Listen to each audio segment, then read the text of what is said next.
Charlotte, North Carolina. What is good? Woo.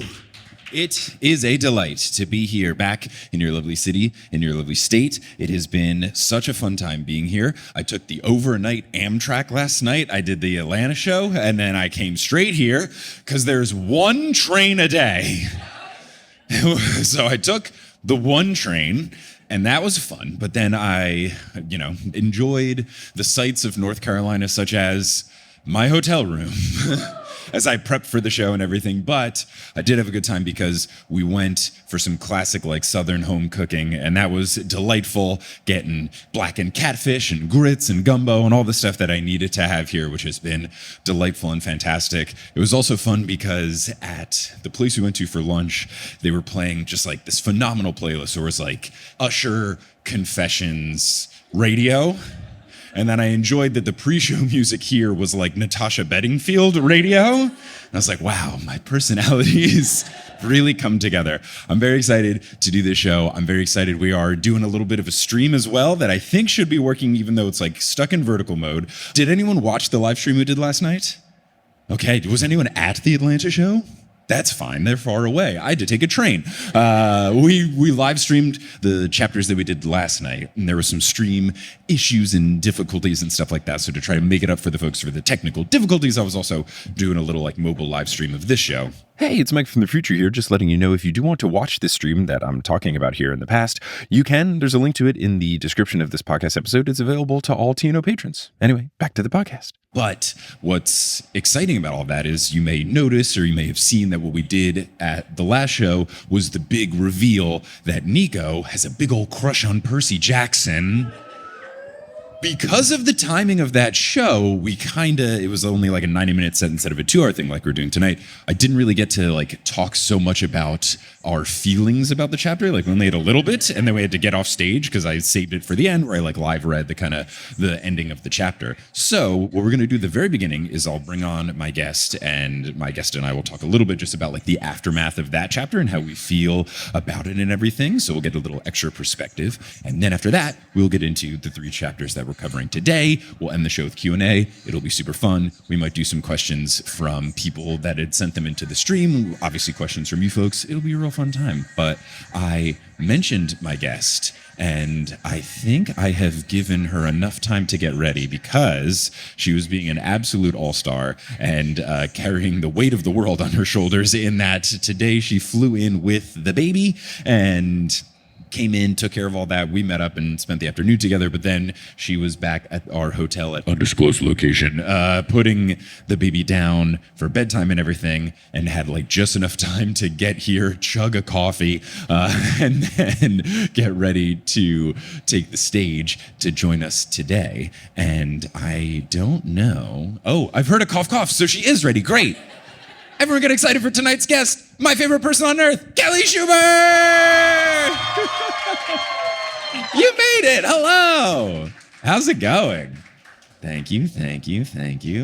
Cool. Oh, there's a lot of dollar bills on your chair. Feel free to scoop them away.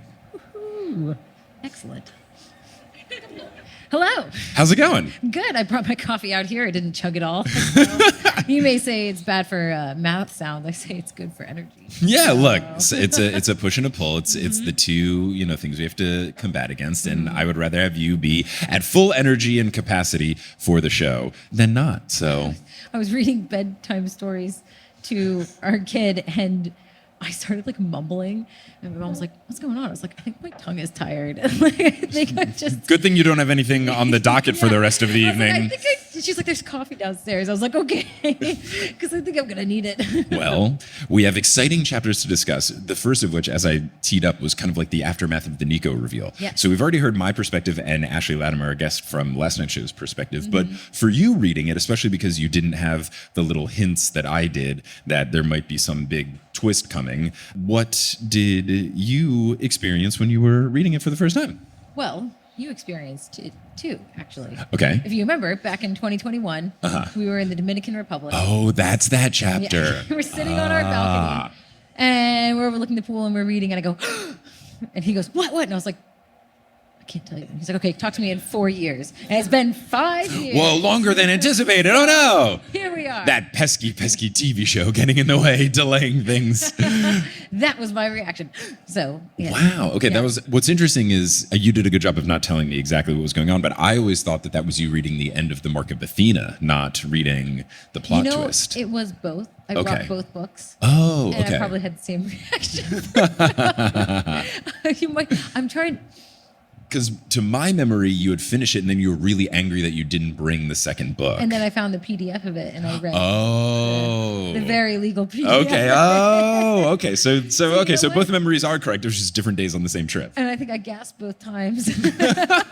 Wow. Then you read a lot of House of Hades. Thanks. You read so much. Well, you were sick during that trip. Yes. And this was at a time where if I also got sick, We were traveling in late 2021. mid 2021. It was that, or what? It was in not, May of 2021. not 2022. I think it was 2022. Oh, it was 2022. It was So my prediction was right. It was 4 years. Yes, I'm a genius. I thought it was 2022. It's 2021. Was it? Yeah. All right. Well, whatever it was, we were. It was whenever Omicron hit real big, Yeah. and it was like Memorial Day weekend was No, it was terrible. 2022. Yeah. I don't. Ask it doesn't Sean matter. when he got It does married. not matter. It does not matter. But it was when it was like Omicron hit and it was Memorial Day weekend, and we got invited to two very large weddings on the same weekend. My friend, giant Italian wedding. Kelly's friend, giant Indian wedding. Both like over 300 people, and we were like, we're gonna get COVID at this wedding, and We're gonna do our best. we're gonna do our We're best, gonna- but it's not looking yeah. good. But we had booked because the wedding you were going to, the one after, was a destination wedding. It was in the Dominican Republic. It was like, okay, let's do a stay vacation. there, yeah. And unfortunately, I got sick like right before that 1 week was supposed to start. And that was at the time where you had to like do the tests on like a video camera before you could get back in. So it was like the worst case scenario is that I stop getting sick and you just start to get sick right before we leave. And then we're stuck And then we're stuck here in like Yeah. government housing until you're not sick, Yeah. paying for blah, blah, blah. So we had this Separate. romantic getaway booked for a week, and I slept in the closet with an N95 on and everything. I took like the cushions from the outdoor furniture, put it in the closet of our hotel room. Kelly slept on the whole big king size bed with rose petals all to herself.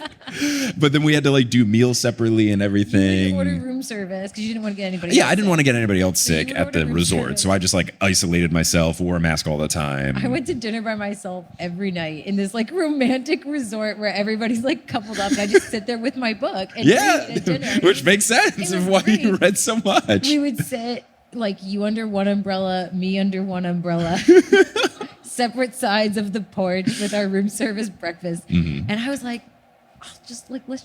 I can be sick. It's fine. And you were like, No, because we got to get we're back. going home. And then you got sick the day after we we got landed in New home, York. Like yeah. we do the tests, we're both negative, and then the next day in New York, you're like, I don't know if I feel so good. And then you got a PCR test and tested positive. So Yeah. like Yeah. could have been horrendous. yeah. I tested negative, so like we felt good to fly because we both tested negative on the thing and everything. But lo and behold. And we didn't we also we wore masks and we didn't breathe on anybody. Mm-hmm. No. We And- anybody who looked at us, we were like, don't. And the person sitting one row in front of us was the sickest person on earth. She got like I probably got sick from her. it could have been. She got like an orange juice in a can, and I remember she was like wearing this like very flimsy, like the doctory masks, but not the N95 or K95, the like She folding wore it, ones. like, 100 times. She was like, it was like we're all thin and ratty and everything. She's like bent over like this. She took the can of orange juice and was like holding it to her forehead. Her mom's like rubbing her on the back. I was like, this woman should not be flying. So yeah, I think if anyone got sick on the plane from anyone, it was from that lady. She was in a bad spot. Anyway, what'd you think of the Nico reveal? So that's why I read an entire book on our romantic getaway. Have we checked in on the stream people? Are they here? I think so. So what's I funny normally is, monitor the chat in the stream. so it looks good. Oh yeah, can you see like the chat? What? Oh, Yay! nice. Cool. We're All fine. right, Yay! hello, Okay, chat. great. Thank you, chat. Hello. Sorry that it's vertical, but the only other options were like stop the stream, and I didn't know if the link would make a new link or whatever. So we're rolling with the vertical thing, like I'm a TikToker, Excellent. which I am not. I'm a Viner until I die.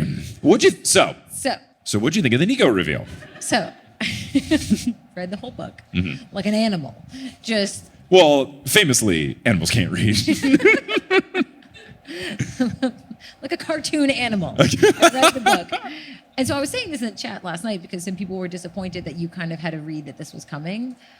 But to that, I say you read one chapter a week. And you ruminate on it and you think about it. And there's something to that in the same sense as like when Game of Thrones is coming out 1 week at a time, you get a lot of time to discuss it with people and sit with your thoughts. And when you just binge a season, you just binge the season. And then everything's a surprise because you don't have time to really like stop and think. Sure. So I had no time to stop and think.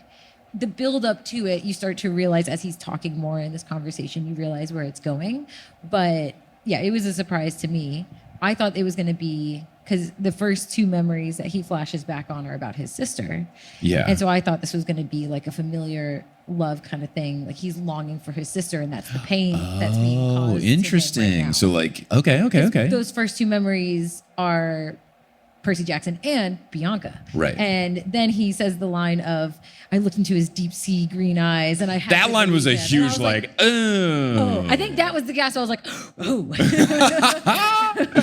And it made sense from that perspective as well, why he had so much pain attached to this, this memory, I guess. But yeah, it took me by surprise.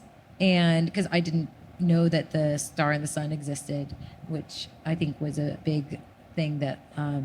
Oh, sorry. I found a way to pull up the stream, and it is working. I am slightly off from... me. Can you... Here, ready? Can you just like tilt it a little towards me? Great. Nice. Beautiful.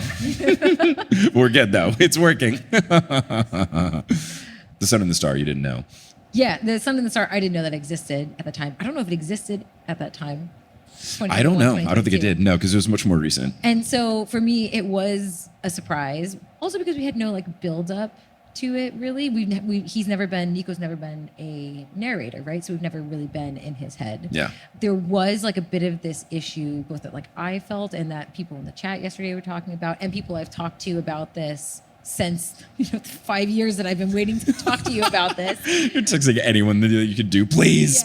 There's like a bit of Cupid forced him out. Yeah, right? not ideal. No. But I think the book makes it clear that it's not ideal. Like Right. I don't think the takeaway message is like, this is how you should come out. Nobody's everybody. happy about this situation. And Jason is so understanding. And then He Jason rocks gives it. him- What an ally Jason Grace And is. he gives him the option to come out or not come out to the rest of the group. Right, that's something that we don't see because we get right into the next chapters and they're Annabeth chapters. So like, I think we will ideally still get a situation when Nico decides to tell everybody, Right. and hopefully that will be like fully on his terms. It doesn't seem like Jason's gonna land and be like, guys, you're never gonna believe this. Well, spoiler. But, No, Jason, I trusted you. but I also think that that's part of the reason why we get this like forcedness to it is because Nico's not a narrator. The same Yeah, reason why we that's have no build up. right. Somebody else has to be witness to it, and Nico's not close enough with any of these people to willingly tell them. Mm-hmm. So somebody's going to have to force. If we're going to get it as the reader Right. through one of our narrators, Yeah. I think they pick a good narrator for it, a Yeah. good person to be with him during this time. I mean, can you imagine if he'd been with Percy or Annabeth? Like that would have been. Or Leo. I don't know that would have gone well. I'm intrigued to see whatever Leo's reaction is when I'm assuming at some point he was going to tell people. Yeah. I'm very interested to see how Leo handles it. So of the people he could have been with, who do you think would have been the best for him to be with? Hazel feels good because it's his sister, gonna and she say feels very Hazel, understanding. yeah. I think Jason's a good call too. I think Piper would be very understanding as well. I would have said Frank, just because he's oblivious so many times, I feel like he'd be too busy being like, what? Like, I think he'd be too shocked, not in a mean way, but in just like a he didn't see it coming at all way, and it might like take things out of it. But yeah, I think Jason's a good fit. I would have said Piper Okay. because she's the daughter of love and she's The Aphrodite angle. Very understanding fun. of relationships and love and the difficultness of love and things like that. I think Jason was an interesting choice, but like a good choice. He does a very good job of being an ally, I think, to Nico. Yeah. So I was surprised and like excited because I'm like, ooh, this means we get more Nico development after this. Like we've just gotten.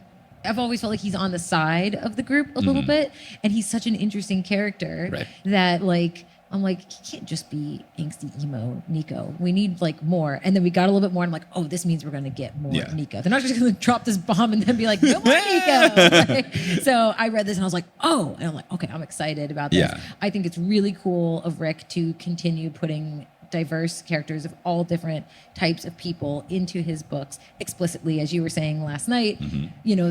there are some series that claim they were there all along, but I think it's really cool to explicitly write it and own it and say that, I'm representing everybody. Yeah.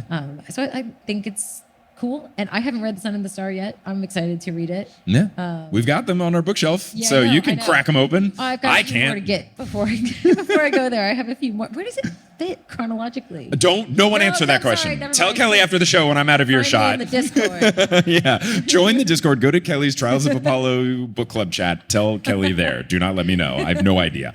But yeah, I'm glad you had this genuine experience with that because me with the whole being excited about Nico, that's because so many people love Nico so much. So I have this spoilery way of knowing that he must become more important later because it's he seems great, but he's just not around that much. So what's going on? So you came about it genuinely, which is cool. And you also came about the whole reveal genuinely with the hints. I think, there are some people who were a little disappointed that I had it, but it's also just so unavoidable. All the factors were, I knew The Sun and the Star existed, but I didn't know really what it's about. But I know there were two boys on the cover, and I knew one of them was Nico, and I knew Marco Shiro was the writer. So there were enough hints there. And then the funniest hint is that when people were emailing saying I have an idea of who'd be a good guest for chapter 36, they only suggested gay and bisexual people. So that's the funny thing. But with that aside, I think it's if you're just reading the books you are really fast, maybe you can avoid it. If you're like me, making a podcast, taking a really long time, being actively plugged in, there was no way I wasn't going to have this one spoiled at all. When you told me that because as it was coming up, I was being real casual. I was like, so who are your guests that are lined up coming up? What's on the docket? And I was going to suggest some people for you that would have been good for that. But you were like, everybody keeps suggesting that I have buying queer people on this chapter. So I'm pretty sure something's coming down. There's a closet and someone's leaving. Yeah. But yes, that's cool. So those are our other final thoughts about chapter 36. Let's get into chapter 37. So chapter 37 is called Annabeth. Now, we're obviously going to retitle it. Oh, I forgot. Uh-huh. Always. The clock thinking about starts it. now. Okay. But basically where we last left our heroes of this type, because we've already discussed where we last left the other folks, where we last left Annabeth and Percy, they were dealing with all of the Auri, they had all the curses, and then Bob saved the day, and Bob is trying to bring them to safety. Percy is dealing with ingesting Gorgon's blood. So not the smoothest go. And Annabeth is coming back from being blinded, right? Blinded and not being able to be in the same presence as Percy. And what's going on with Bob's memory right now? He already had the thing where he did remember who he was. Okay. But he had his already moment of and then his big I'm back on your team was him squashing all the Auri. Yeah. And he's back. He's Bob. He's Bob. He's not Iapetus. He's Bob. Yeah. These are the questions I usually ask before the show, but I ran in at 7:02. So Yeah. just to find out what am I spoiling, not spoiling, Right. what's already been done. I So, appreciate it. yes. I appreciate it. So this chapter opens with, quote, losing her sight had been bad enough. Being isolated from Percy had been horrible. So that's really what it was.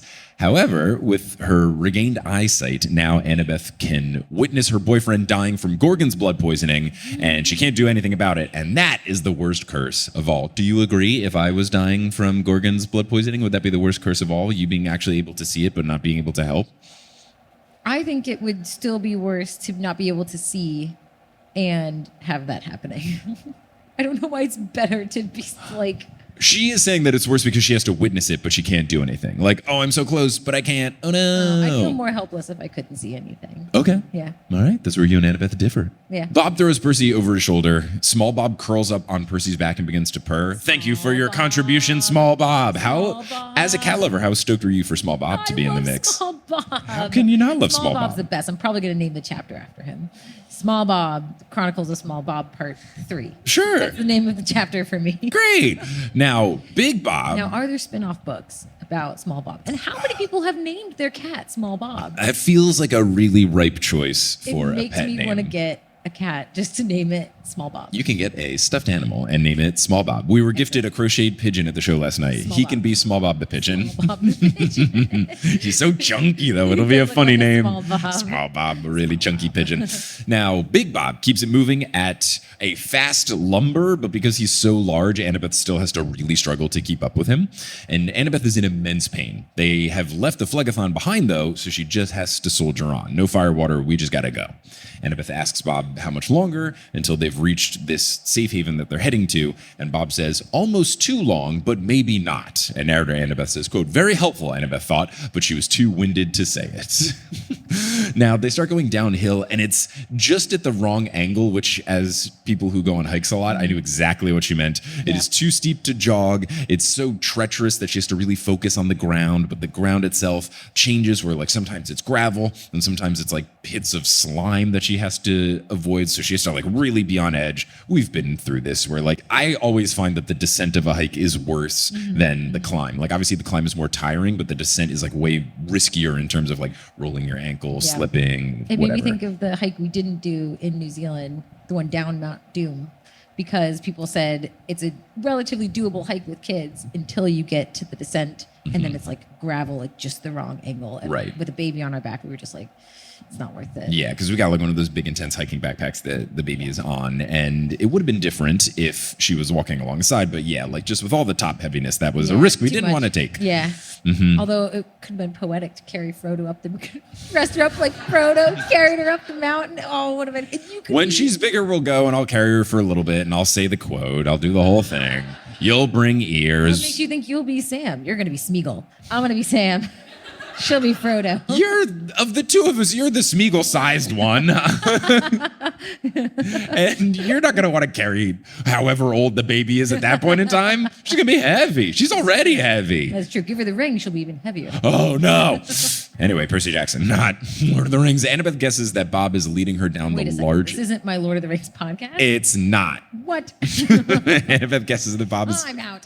leading her down the large intestine of Tartarus. The air grows thick, the sky grows dark. Annabeth is following Bob by the glint of his hair and the shine of the tip of his boomerang spear. She doesn't love that hasn't been retracted, so she's still a little on edge about being with the artist formerly known as Iapetus.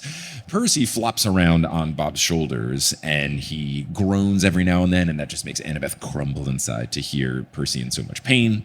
And then Annabeth thinks about how Aphrodite said that she made Annabeth's love life interesting, and Annabeth prays that it will have a happy ending. Then, thinking of happy endings, she thinks, oh no, tragic heroes, aren't they supposed to die? Can't we have something? We've had enough tragedy. Can't we be considered tragic heroes without dying in the end? And then she thinks about how she brushed aside Percy's idea of growing old together and living in, Rome and all of that. But now she's thinking, wow, just chilling in New Rome, that would be delightful. If that offer was on the table, I would take that offer immediately. I was always surprised she brushed that off. I felt like it just seemed so perfect that I was surprised at her reaction to it. I get it, because I think it's like a very comfortable, safe life, and I don't think Annabeth wants a comfortable, safe life. I think she wants to, be more out there and doing exciting things. Like, her aspirations are, redesigning Olympus in her image, and I think she wants to travel and do all these things. I don't think she wants to do the equivalent of settling down. Yeah, but she should really go to architecture school first before she takes on a project like She's that. got to get licensed. She doesn't know what she's doing. So after thinking about this, she snaps out of her train of thought and she stops thinking about the future and hones in on the present. Bob stops and draws Annabeth's attention to a black swamp. And then narrator Annabeth says, quote, sulfur yellow mist hung in the air. Even without sunlight, there were actual plants, clumps of reeds, scrawny leafless trees, even a few sickly looking flowers blooming in the muck. Mossy trails wound between bubbling tar pits. Directly in front of Annabeth, sunk into the bog, were footprints the size of trash can lids with long pointed toes. Ooh, I love when Rick's scene sets. I always think it's very fun. Annabeth guesses that a Draken made them, and Bob confirms but adds that it's a good thing. And Annabeth asks, how is that a good thing? Do you not know about the Draken that was in book 5? That was horrendous.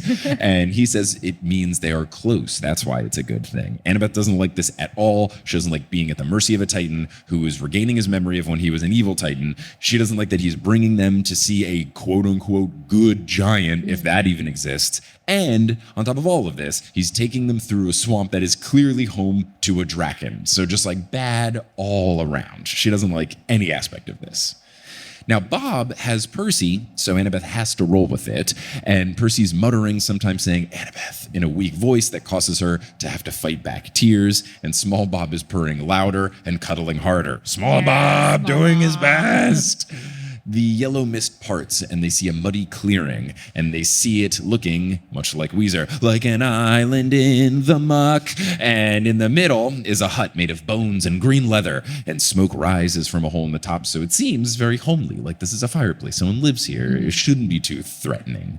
The entrance is covered with reptile skin, which is a choice, and then it has a femur torch burning bright yellow fire on each side, also a choice. Annabeth is drawn to a draken's skull that is chomping on the trunk of a tree about 50 feet into the clearing, so halfway to the hut. Bob says that this is a good sign. Annabeth is not so sure. The book then ends the chapter with the following quote: "Before she could protest, Small Bob arched his back and hissed. Behind them, a mighty roar echoed through the swamp, a sound Annabeth had last heard in the Battle of Manhattan. She turned and saw the draken charging towards them."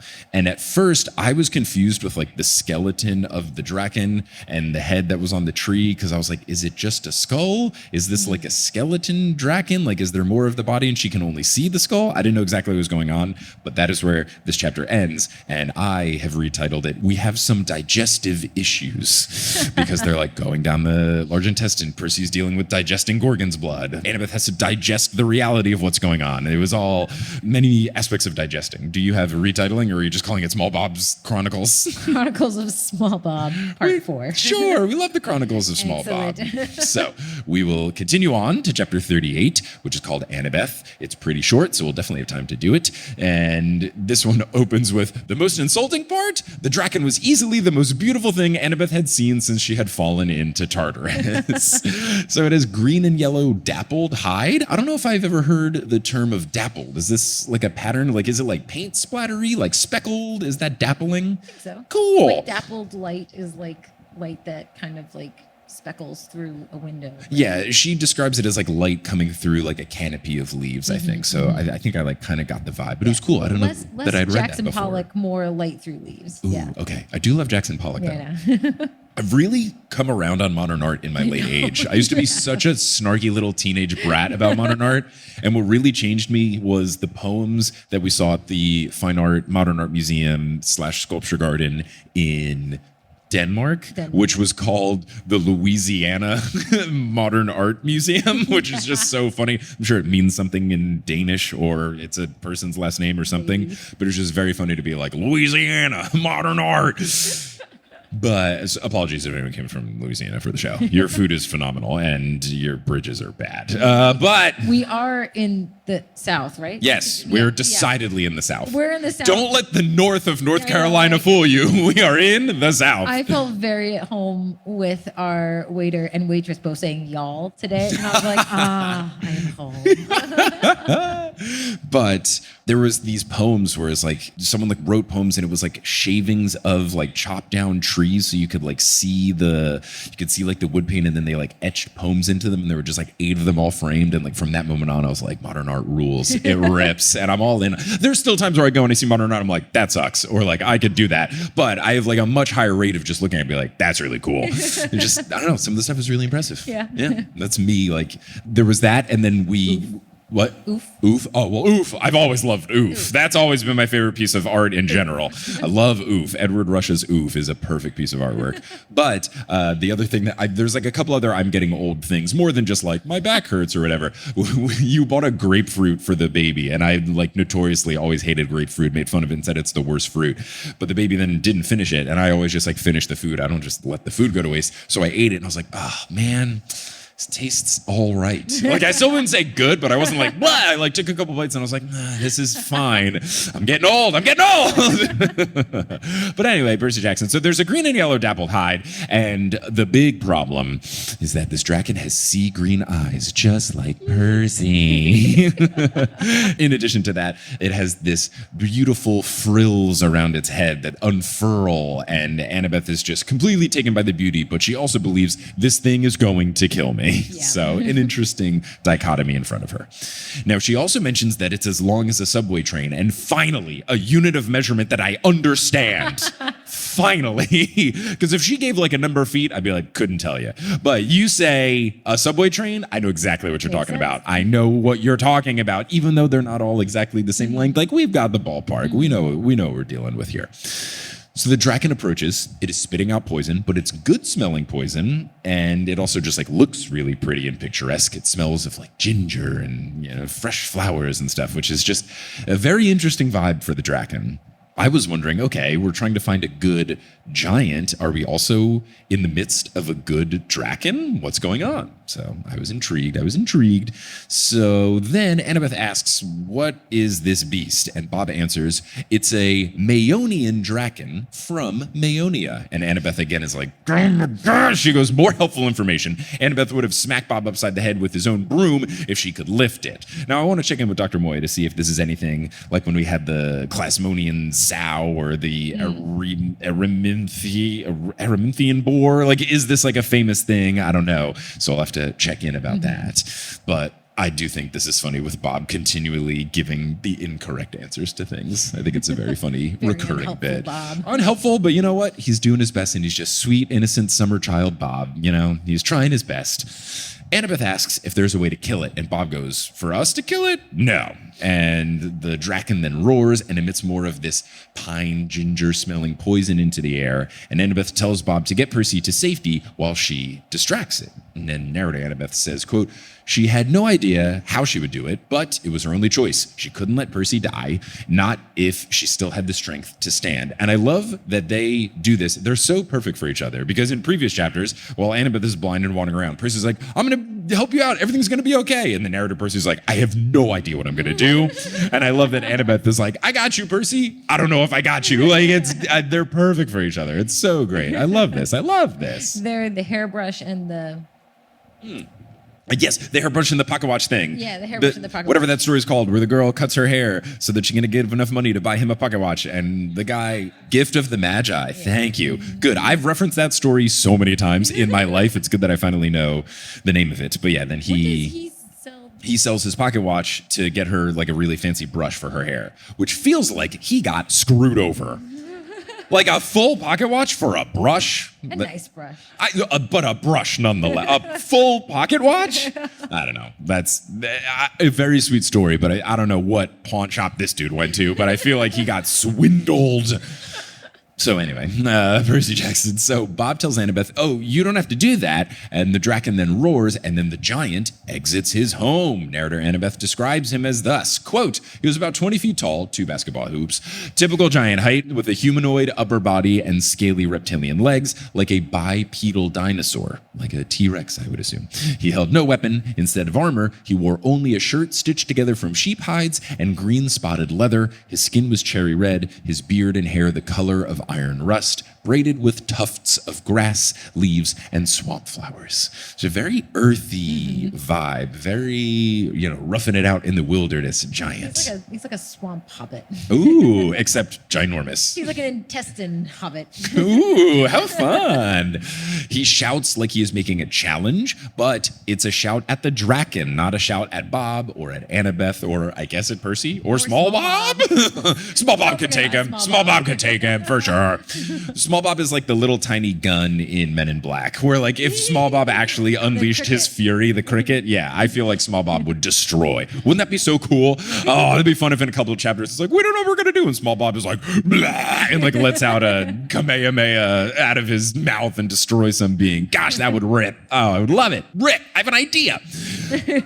So Bob carries Annabeth over to safety as the other two duke it out. The giant grabs a tree and the old skull on it crumbles to dust. And I was like, confirmed, different skull. We're not dealing with like some skeleton dragon.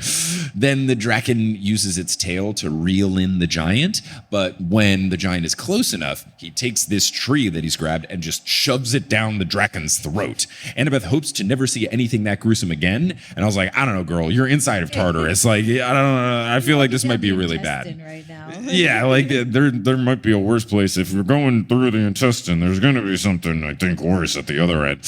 But What's funny is I thought this was going to be the thing where it's like, oh, Annabeth says it's really gruesome and then doesn't describe it. But then narrator Annabeth goes, the tree pierced the dragon's gullet and impaled it on the ground. The roots began to move, digging deeper as they touched the earth, anchoring the oak until it looked like it had stood in that spot for centuries. The dragon shook and thrashed, but it was pinned fast. The giant brought his fist down on the dragon's neck. Crack, in all caps. The monster went limp. It began to dissolve, leaving only scraps of bone, meat, hide, and a new dragon skull whose open jaws ringed the oak tree. Good one, Bob grunted.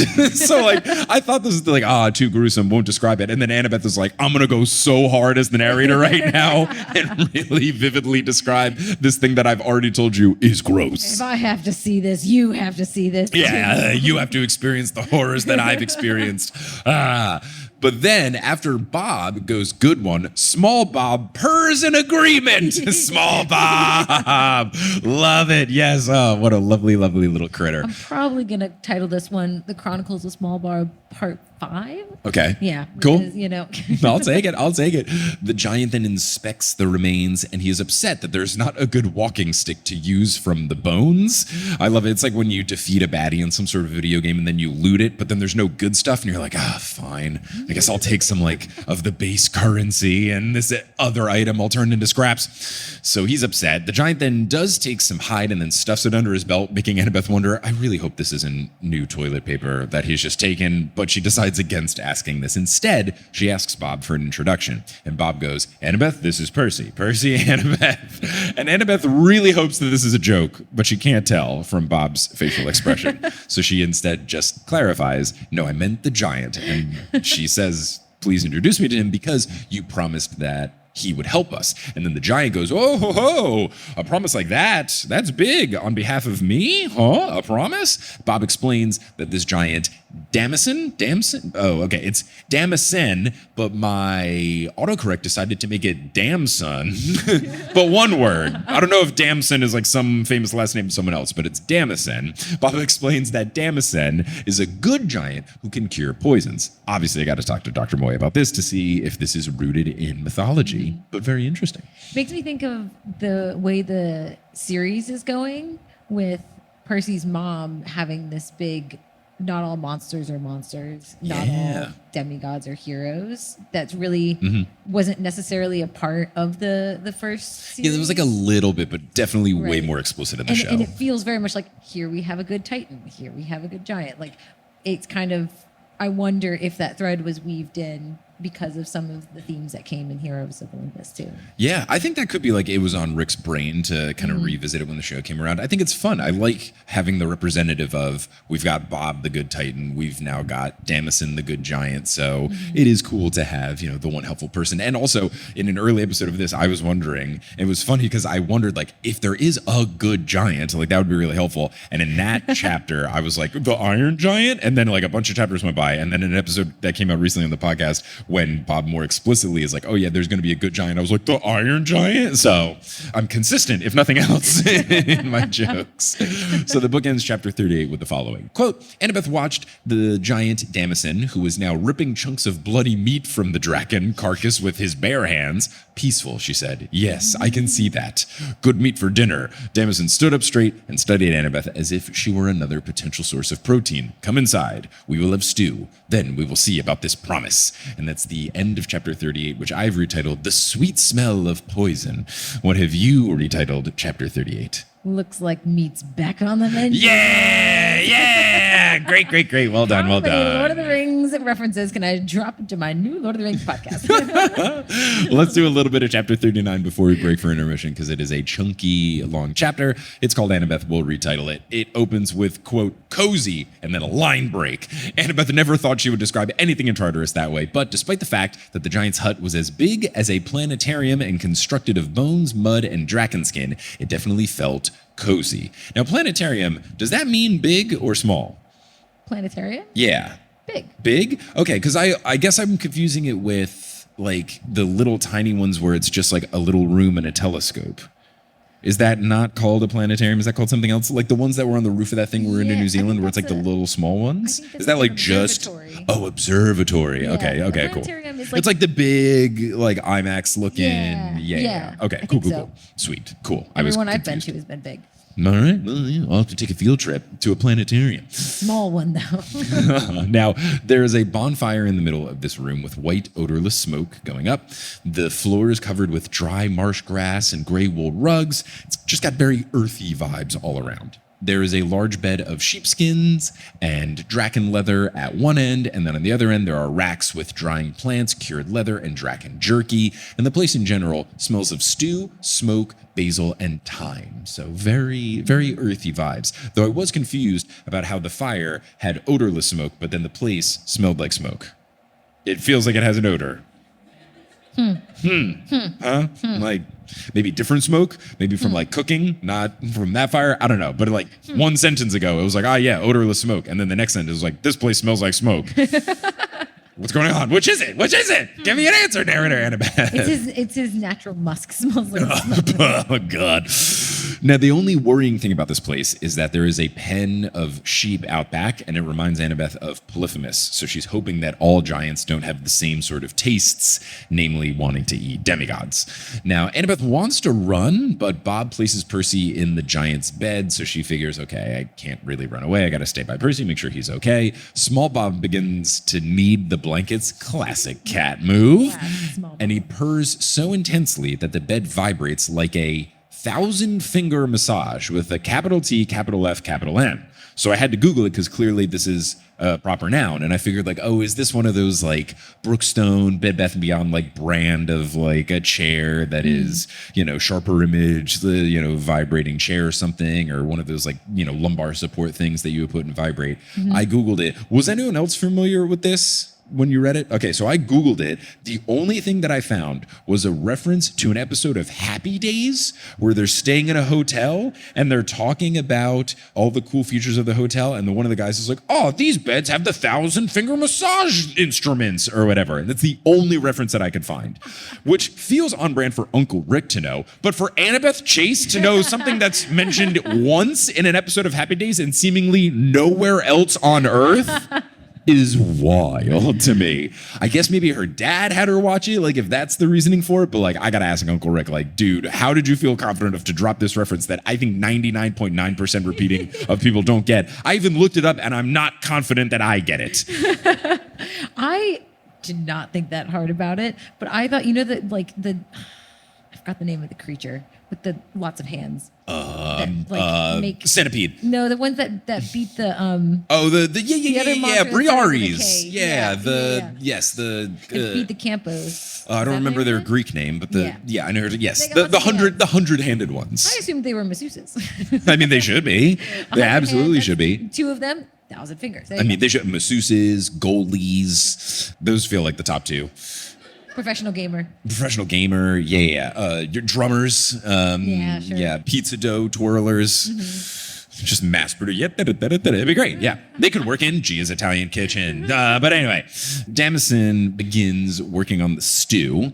Annabeth hopes that speaking up won't have her ending up on the ingredients list of the stew, but she decides to cut to the Annabeth Chase and asks if this giant is going to help Percy Jackson, since he is dying. She calls Percy a friend. She says, my friend is dying. And I was like, that's weird. Why not just say boyfriend? Literally the next line, narrator Annabeth goes, her voice caught on the word friend. Percy was a lot more than that. Even boyfriend didn't really cover it. They'd been through so much together. At this point, Percy was part of her. A sometimes annoying part, sure, but definitely a part she could not live without. I think this is a really cool description, and I get it. Like, I do feel like with us being together for so long, if I try to imagine a world without you in it, it is hard. It's just strange. Like I don't know. I feel like I'd be an NPC in a video game, just like walking around in a rectangular pattern, not knowing what to do. That's what I imagine you do when I'm out of town. I'm just doing some repeating motion thing. Yeah, like it feels weird to call you my husband. Like when I talk to people, I'm like, oh yeah, you met my husband previously. And I'm just like, sure, that's his title, but that doesn't encapsulate who you are. Especially now that we have a kid. Like, our lives are so intertwined. We're such a team that it does feel weird to think of it as not being the case. And I guess sometimes when we travel separately and stuff, it's like, oh, this is so strange. Like Yeah. it is weird. So I Yeah, kind of get what that's she's getting at. But it'd be weird for me to be like, oh, you met my love earlier. Like, Yeah. you met my other half. Like, Yeah, immediately be like, did they get a divorce? What's going on? Are they separated? Well, what's going on? Yeah. And this is kind of what I was getting at last night in the episode that we were streaming. There was something where Cupid was talking about like, love is so hard, love is painful, love is all this work. And I was like, when people fit together really well, it kind of just like feels right. Like it just feels like the parts of me that I was missing. I think Daniel Sloss, a stand-up comedian, put this together where like finding the right person, it feels like you're a puzzle missing some pieces and they are like the final piece to complete you. Mm-hmm. And a lot of problems that people have in relationships is that they're like really trying to jam a puzzle piece that does not fit into their puzzle rather than move on from a relationship that clearly isn't working and find someone that is the right puzzle piece. And I feel like that's what we've got going on. Everybody has their own path, right? I think that there are relationships where people struggle, and it can still be something beautiful. And we've had our struggles. It's not like everything's been easy peasy lemon squeezy. But like there were some tough goings at points in time. I completely agree. When people are like, is marriage hard? I'm like, oh right, yeah, marriage. No. I'm like, I'm just living life with my best friend. Sleepovers and hanging out, like having dinner parties every night with my best friend. You know. No, the only noticeable difference is that I got to be on Kelly's healthcare, which is way better than my self-employed person healthcare. That stuff was awful. It was so bad. I tried to go to the doctor in Texas and they were like, you live in New York, you can't go to the doctor. I was like, what are you talking about? This is just another state. They're like, you can't go to the doctor. And I was like, this is so bad. So the day we got back from the honeymoon, I was like, babe, get that paperwork up. We are getting me on. I wrapped up his insurance card like a gift to give to him. Like, this is the most expensive gift I could ever give you. Yeah, and good timing because we got back from the honeymoon on March 9th, 2020. And then guess what happened on March 14th, 2020? The NBA shut down and then the world shut down. It was a good time. Really good timing to be given the gift of healthcare. My goodness gracious.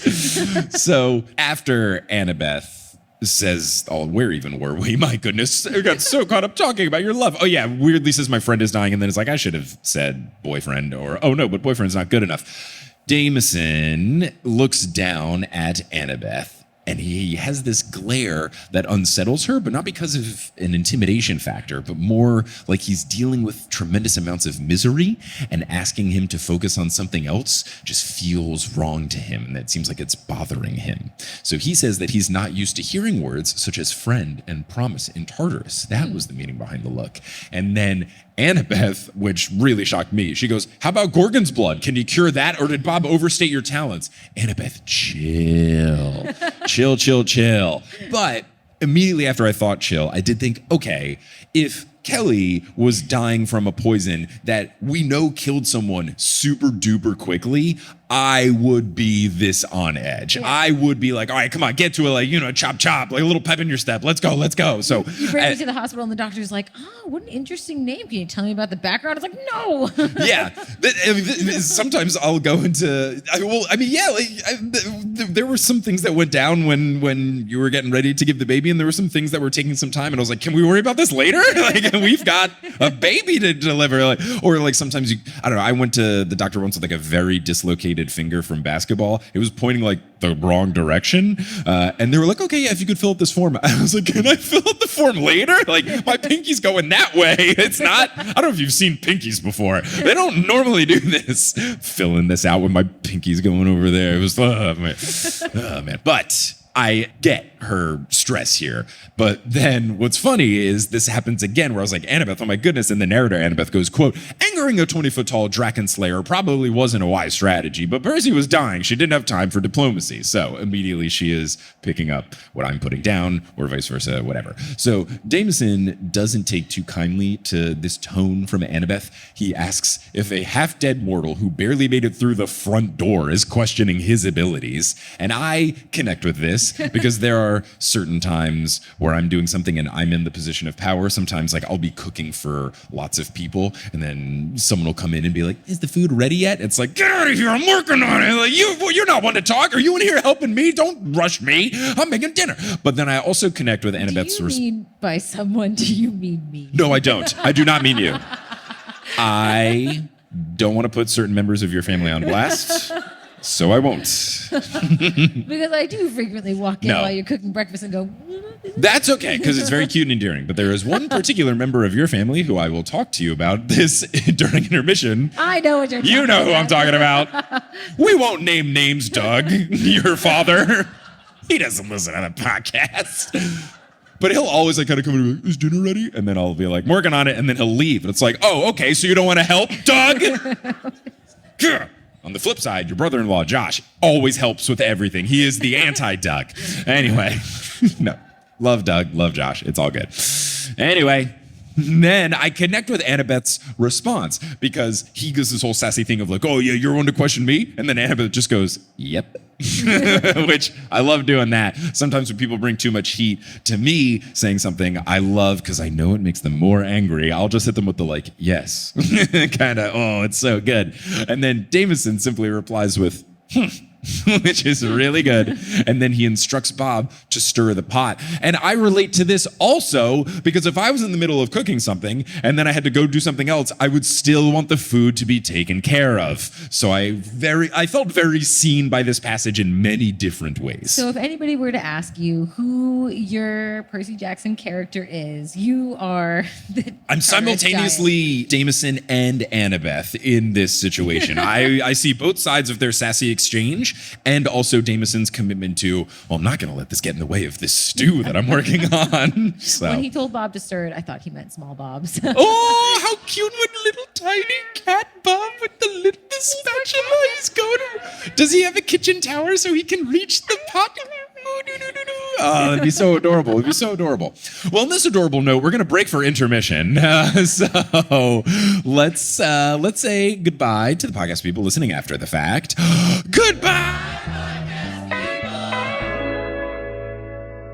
Hello and welcome to the House of Headlines Auxiliary Shubio edition. I am here with some updates about this episode of the podcast, live shows, our schedule, and more. So let's get into everything about this episode in particular. I mentioned this in the very beginning when I was Mike from the future. But yeah, if you want to watch the video version of this, it's up on the TNO Patreon. Basically, it's just going to be a link to the YouTube live replay with the live chat replay and everything, the vertical video stream that we talked about. This was basically as a makeup to the folks who had bought tickets for the Atlanta show, but as a little thank you to all patrons, you can watch this little makeup stream as well to go along with this episode. Speaking of that Atlanta stream, I'm still talking with the stream people about the video. They sent me over a video file and there were some issues with it. They were trying to send me a corrected version. Then the holiday weekend happened. I'm very frustrated with this whole situation. I appreciate everyone's kind words. Some folks in the comments and on social media and have reached out saying like, look, this sounds stressful. Don't worry about it. I can tell you're doing your best trying to get it out there. And I know it's a bummer given that the Atlanta show has already passed, but I do still want to get that video up and out there in case people want to check it out. So I'm sorry. I'm really trying hard here and I'm going to work very hard for the next thing that I stream to really make sure that no problems happen. I've streamed so many of these shows and the only times I had issues was the Rhode Island one and then this one, and just it being back to back really stinks. But the problems of this one are like a different magnitude. But regardless, I'm going to make sure the next time we do a stream that I really make sure everything is dotted I's, crossed T's, contingency plans, blah, blah, blah, because I don't want this to be a trend. So I'm sorry and I appreciate everyone's patience and understanding. Now, scheduling stuff, as mentioned, we're not doing an episode next week because June is a 5-Monday month, taking the first Monday in June off, and then we'll be doing the rest of them. So there won't be anything next week, but I might be getting something out. It's up there 5 times this week, maybe a new Meddling Adults. I'm not sure. There might be something, there might not. I'm going to do my best, but there's no TNO episode, but there will be stuff in the subsequent weeks of June. Now, beyond that, we've got 3 live shows coming up in the near future. We've got a live show in Brooklyn, New York on August 15th.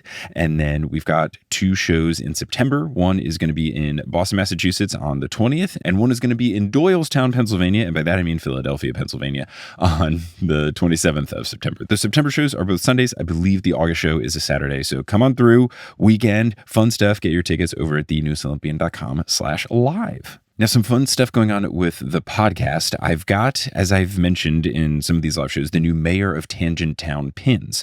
And what I'm going to be doing is a little like pre-order session where you can buy them directly from me before we put them up on the TNO merch store. And then that would just cut down on shipping costs and stuff like that. I will post it on the TNO Instagram, which is at Newest Olympian on Instagram. I'll also post it on Patreon as a free post. If you are not an Instagram user, you can go just to the TNO Patreon, and you don't have to be a paid person. It'll just be a public access link. So if you want, you can even go to the TNO Patreon right now and join at the free tier so you don't miss this.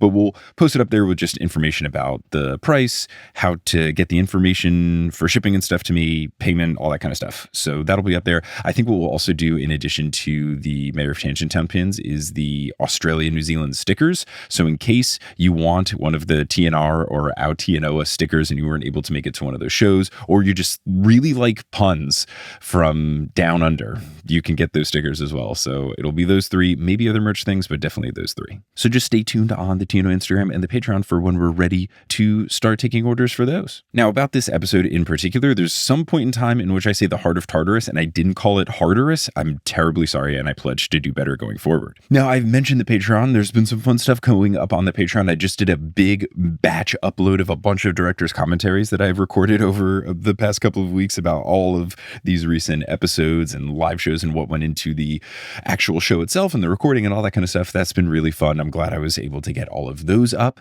and I'm working on new bonus episodes and some other fun things as well. But shout out to the folks who've joined the Patreon most recently. So shout out to our new Super God tier patron, Christian O'Connell. Shout out to our newest God tier patron, Ellen Fox. And shout out to our newest Demigod tier patrons, Conga Bean, Annika, Michael Gross, Schlutzdog, and Matt Ellenberg. Thank you all so much for your support. May Hephaestus bless you that if you're trying to do one of those things where you're connecting to a TV that's in like a public space and you got to get, an AirPlay thing or an HDMI cable thing going or log into something, that it just works. Those things can be really troublesome. And I was able to make it work in my apartment building tonight, and I was very thankful. And I think Hephaestus was looking out for me, so hopefully they will look out for you as well. Now, if you are all caught up on the Newest Olympian and you're looking for something new to check out from me, you're in luck because I make a whole bunch of podcasts. I think you would like them. And one that I had alluded to earlier in this mid-roll break is a show that I am currently working on getting a new episode out of in the near future, and that is Meddling Adults. Meddling Adults is a comedy charity podcast. It's a whodunit show. Basically, I host and guests compete to solve children's mysteries from classics like Scooby-Doo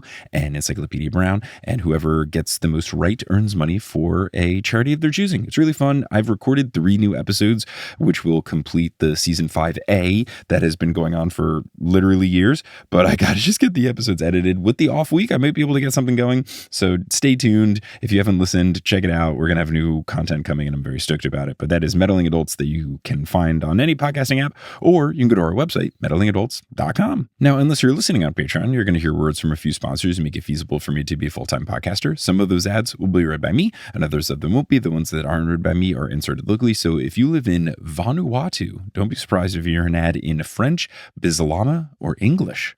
I'm going to be honest, I've not heard of this country before, but shout out to the random country generator that I use. But once this has complete, we'll get back into this episode of the Newest Olympian.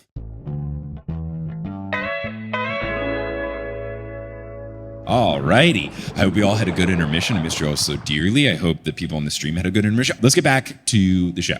We are going to continue on with chapter 39, and then we're going to do some Q&A, and it'll be super duper fun. So let's get back where we last left everybody. They were making some stew, and Annabeth was like, hey, are you even good at this stuff? And he was like, how dare you stir this stew? So the giant looks around at his drying racks, and he plucks some leaves and some roots, and he puts them in his mouth, chews it, spits it into a clump of wool, then asks for a cup of broth from Bob. Then Damson dunks the ball in it and stirs, and he says that Gorgon's blood is no real test of his abilities, which, like, all right, bud, hot shot over here.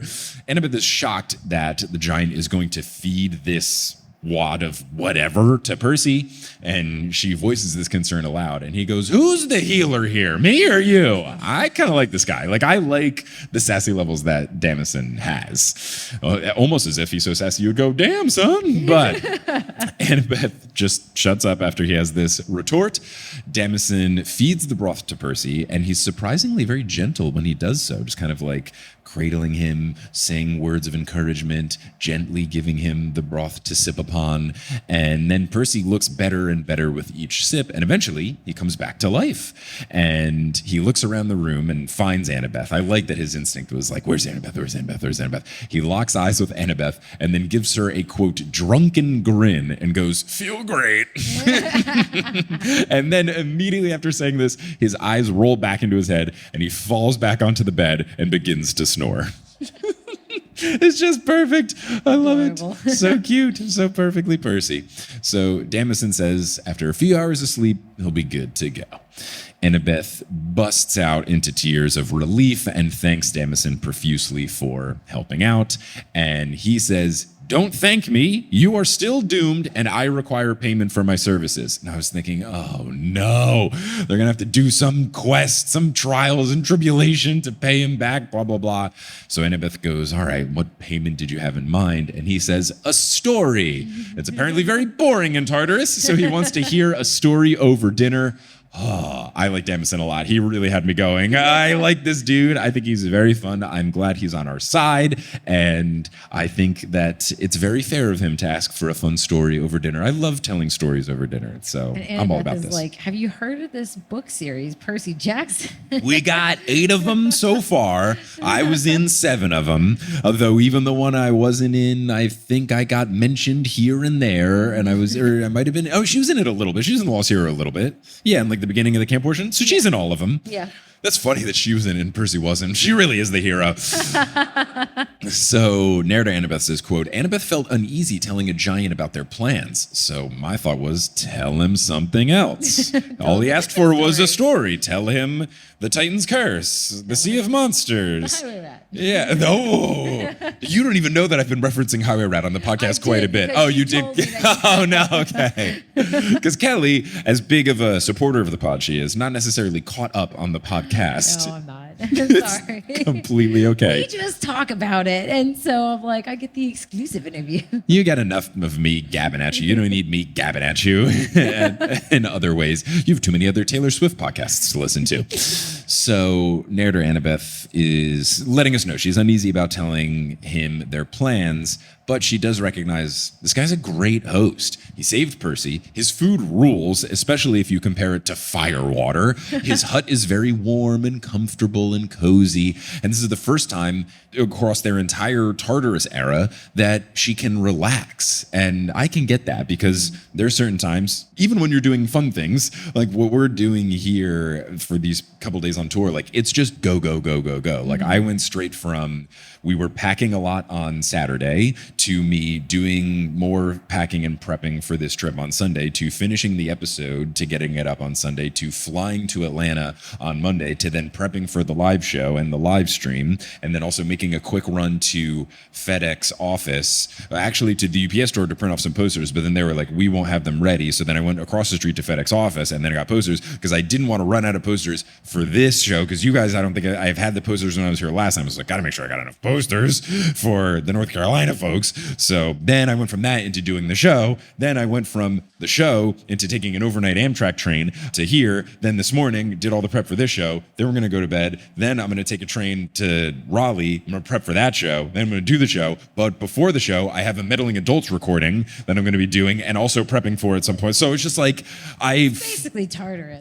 but it's fun Tartarus. But it's one of those things where like, obviously it's not like bad trials and tribulations, but I definitely, once we're done, like when it's the end of the trip that we're on, just to like be on the trip, like I will have this, like I can feel my body's like speedometer, like be like, oh, okay, I don't have to be go, go, go anymore. I can just relax. Well, did you notice when we sat down for lunch? I just sat down and I went, It's the first time I'd sat like without a child on top of me in the last like 48 hours or something. Right. Because, you had trials and tribulations of your own with solo traveling with a baby and getting the car seat all together in the Uber and getting on the plane and checking bags. Heavily on the kindness of strangers when I travel alone with the baby. That's a lot of doors being held, a lot of people putting my bags in the car. That is the joy of New York City. I feel like anytime we're taking the subway and stuff, I don't think we've ever had to ask, hey, can you help? We just like get to a station where the elevator's out of service and we just look at the stairs with terror. And then people go, do you need some help? It's really good. But yeah, I can feel the like, oh, finally the relax. Also, I love your sit back and going, oh yeah, because you do that with sitting in a chair or laying in bed so much so that our daughter sometimes will lay down on the ground and go, oh yeah, that's the stuff. Because that's what Kelly says. So the first time that I heard this, Mike was like, come here, you do this. And I was like, what? And she does it. And I was like, do I do that? If you want to like really get insight into yourself as a person, things you say a lot, have a child. Have a child. And when they get into the 1.5 to 2 phase where they're repeating everything you say, then you're just like, oh, I don't know. The other one is, okay, so. Kelly goes, okay, so. All the time, apparently. And you also go, okay, so first. And so our baby will be like, okay, so. First. She doesn't like follow it up with anything. She just goes, okay, so first. Well, now she goes. And looks at me For the like, podcast listeners at home, Kelly put her head to the side and folded her fingers together. So I'm like, this is who I am. It's really, really revealing, really revealing. Yeah. Anyway, Percy Jackson. So she doesn't want to tell him the story, but she's really relaxed and recognizing that he's a good host. And she then takes a second to realize how funny it is that the most relaxed she has felt in Tartarus is in the presence of a giant and a titan. Just very funny circumstances all around. So she decides to tell Damison about her adventures with Percy, how they met Bob, basically the demigod files and all. Annabeth then promises to Bob that when Percy left him in the care of Hades, he thought he was doing a good thing, and he had no idea that Hades would be such a creep about it. But the narrator Annabeth thinks, I don't even have myself convinced because Hades is always a creep about stuff, so we probably should have known better. Narrator Annabeth then says, quote, she thought about what the Eri had said, how Nico D'Angelo had been the only person to visit Bob in the Palace of the Underworld. Nico's one of the least outgoing, least friendly demigods Annabeth knew, yet he'd been kind to Bob by convincing Bob that Percy was a friend. Nico had inadvertently saved their lives. Annabeth wondered if she would ever figure that guy out. Annabeth, you have no idea how much more you have to try and figure out. You don't even know. Well, it's interesting because in the previous chapter, right, like Cupid was like, what have you ever done for me? What have you ever done for love? And Nico said, I've been to Tartarus and back. You don't scare me. That's what he did for love. Whoa. Wow. Well said. Well put. Look at you. So smart. Annabeth continues her story, telling Damison about the quest of the Argo Part 2, BTS reference, because they have a lot of songs in the song Part 2, the Argo Part 2 crew, but... It's just one song. No, Airplane Part 2, and don't they have another one Part 2? I thought there was another one. Well, don't they do with some... Bulletproof Part? Is there a Part 2? There's another Bulletproof. There's one where it's only a Part 2, or is that Airplane, where one was like a little mixtape song, and then there was another Part 2. That's Airplane, an Airplane Part 2. But there's a Bulletproof Part 2, I think. I think there's a Bulletproof. And then one of their albums, isn't it a Part 2? Or is that just how they do like all their different like map of the soul? Anyway, Percy Jackson. Wait, I'm turning this into my BTS pod now. Oh no. So anyway, Percy Jackson. She goes about the quest of the Argo Part 2 crew, but when she gets to discussing Gia, she goes, she's your mom, right? And he confirms and adds that Tartarus is his dad. He says, it should be pretty clear that I'm a disappointment to my parents. They expected more out of me. And the narrator Annabeth goes, Annabeth couldn't quite wrap her mind around the fact that she was sharing soup with a 20-foot-tall lizard-legged man whose parents were Earth and the Pit of Darkness. Such a good turn of phrase. She thinks about how at least Olympians are humanoid, so they can kind of feel like normal parents when you think about them. But what do you even do when your parents are impossible to leave since they encompass the entirety of the earth and a vast portion of the underworld? So yeah, you're never really getting free time from mom and dad. Annabeth checks that Damison doesn't mind them fighting his mom, and he scoffs and wishes them the best of luck. He says that his dad should be their immediate concern, though, since they are in Tartarus. And he says, with my dad opposing you, you've no chance at survival. And Annabeth asks, opposing us? What do you mean by that? And he explains that everything around them is the body of Tartarus, or at least the manifestation of it. And he knows that they are there. He is trying to thwart them. He's sending his legions after them as they make their way through. He says it's honestly surprising that they've made it this far, even with the help of Iapetus. And then Bob scowls because he doesn't like getting, I guess, dead named with his previous name of Iapetus. I'm not Iapetus. That's the old me. I'm Bob now. But he does agree that the defeated ones are hunting them. So they do got to get things going. Damison says that he can obscure their path for a bit of time so that they can rest, but eventually they will break through and they'll find them. Bob says that they need to reach the doors of death, that is the way out. And I was like, oh yeah, right. That's, the whole goal here. We gotta get out of here. This is, you're so like deep in Tartarus that I'm not even thinking about the end goal. And I was glad that Bob reminded us of like, oh yeah, right. That's why we're all here. Now, Damison thinks that is too tall of a task. The doors are too well guarded. So Annabeth then leans forward and checks, you know where they are? And he says, of course, as all of Tartarus flows towards one place, his heart, which I think is very interesting.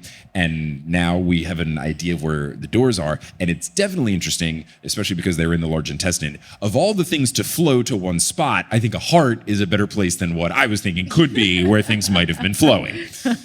Now, Damison says that Annabeth and Percy will not make it there with just the help of Bob. So she goes, then come with us. Help us. I love it. I love this.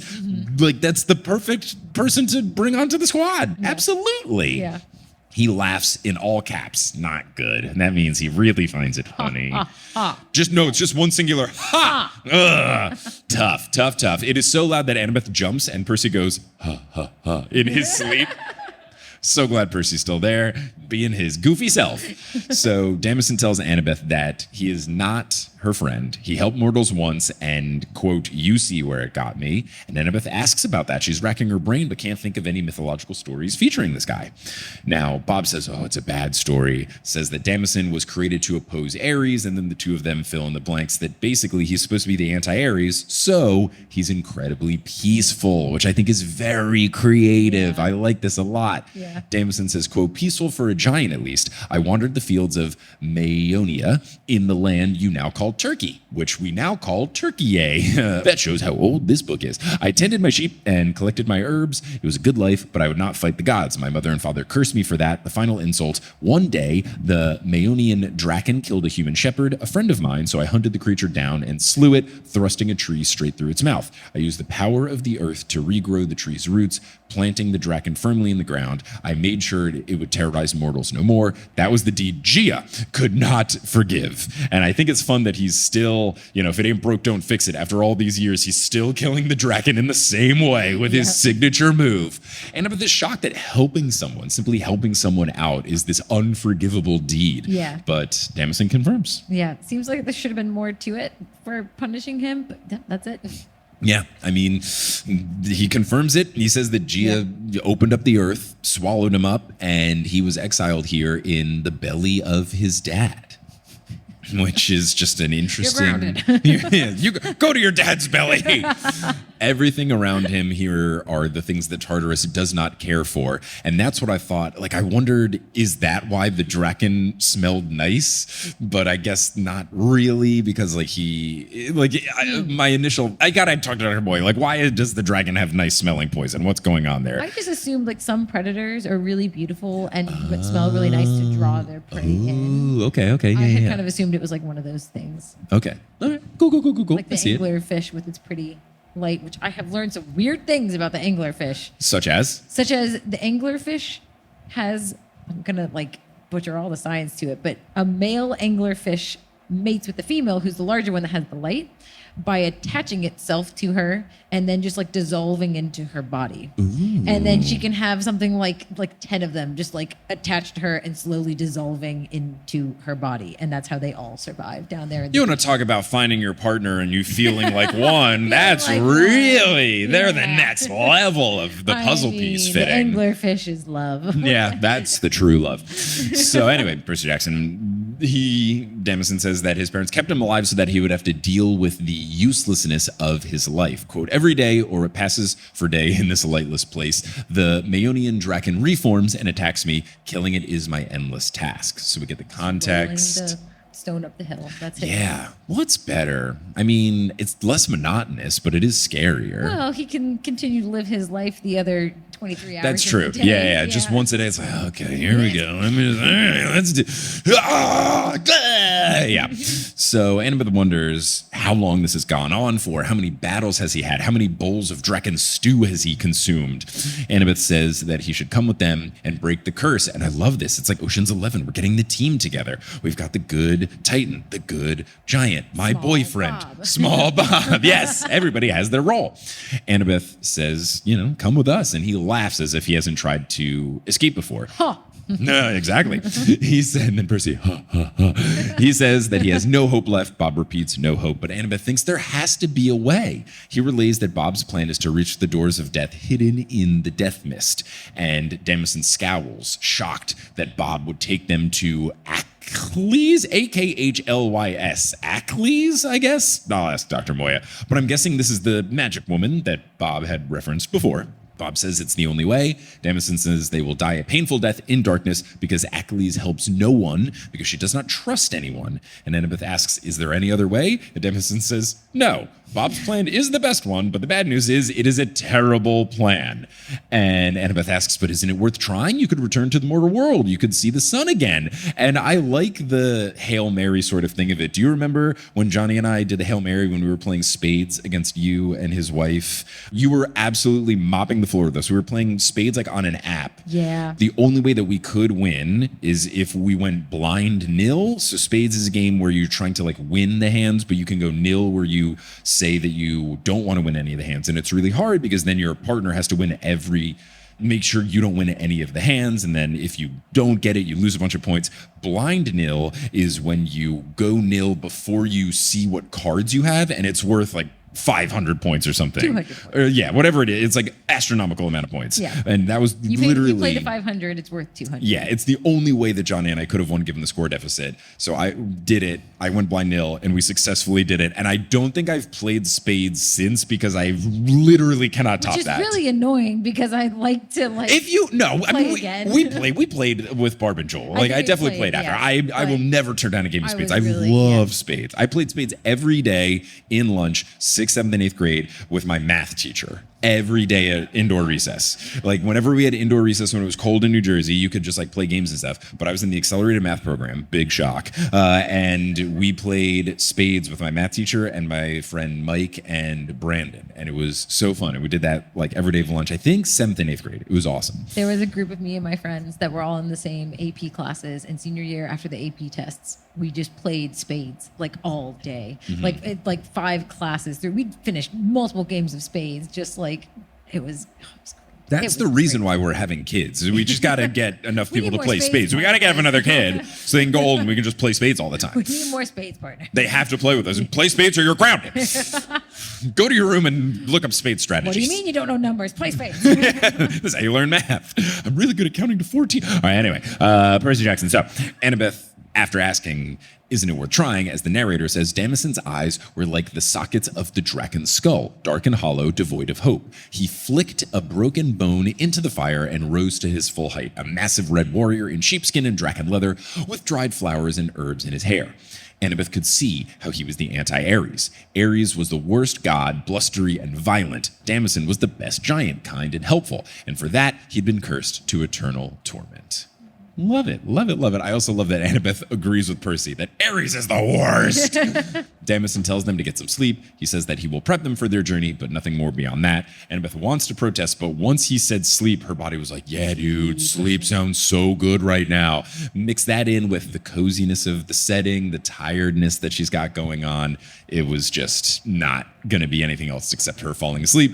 The book ends the chapter with the following quote, maybe a little sleep, she agreed. Bob scooped her up like a rag doll. She didn't protest. He set her next to Percy on the giant's bed, and she closed her eyes. And that's the end of chapter 39. Do you have a retitling of chapter 39?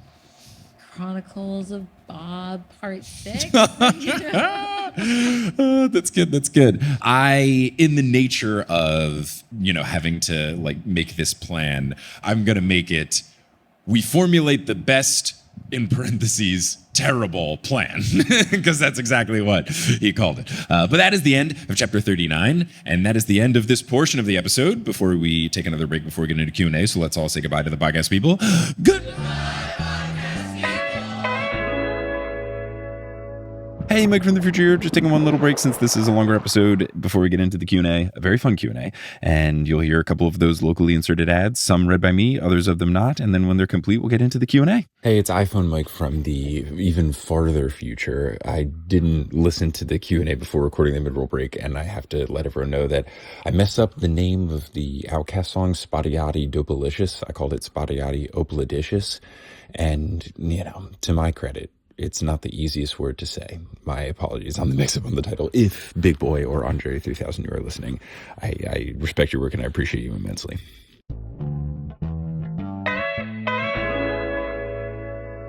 Let's get into Q&A. Woo! Alrighty. So we've got Q&A from the stream. We've got Q&A from the here. So let's do it. Okay. So this is from Julia. Charlotte Q&A.